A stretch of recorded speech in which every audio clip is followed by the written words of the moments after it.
Hey everybody, it's Cynthia. Today I'm making some Alpha-gal safe hot dog chili. My goodness, that looks like a crime scene, doesn't it? We're not even going to talk about what it looks like while it cooks, but I promise it's really awesome when it's done.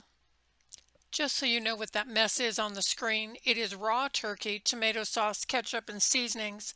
I know that traditionally we brown the meat before we add the rest of the ingredients, but cooking the meat in the sauce is really key to getting the final texture of the hot dog chili.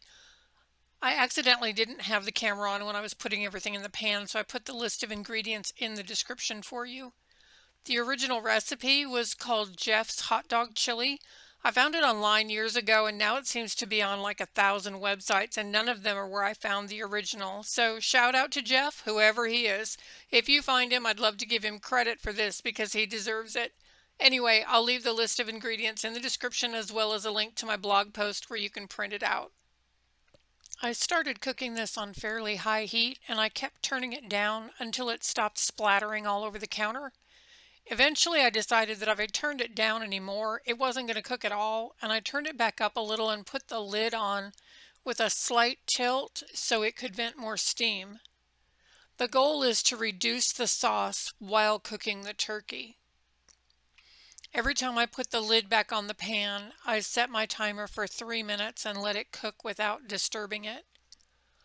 Altogether, it probably took 20 to 25 minutes from the crime scene photo at the beginning to the finished product at the end. It might not take you that long. The countertop burner I'm using is new and we're still getting acquainted, so I can't really give you a temp to cook this on. You want it high enough to bubble just a little and create some steam so the moisture cooks out, but not high enough that you have to clean tomato sauce off the ceiling.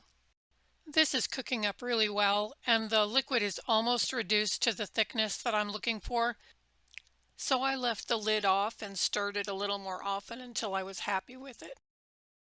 I think one of the things I like about this recipe is it reminds me of going to Wiener Schnitzel when I was a kid. I loved their chili dogs with cheese and chopped onions, and this is as close as I have come to the taste that I remember. I haven't verified the safety of any chicken or turkey hot dogs yet, but when I find some, I'll put a link to them in the description. Meanwhile, I serve this over homemade French fries with a vegan cheese sauce and some sliced green onions. Thank you for watching. Subscribe to my channel for more Alpha-gal recipes. Drop a comment below if you try this, or if you have information from a company about Alpha-gal safe hot dogs. Also, let me know if you've been to Wiener Schnitzel, or if you know who Jeff is. We've got to find that guy. Thanks again. Bye for now.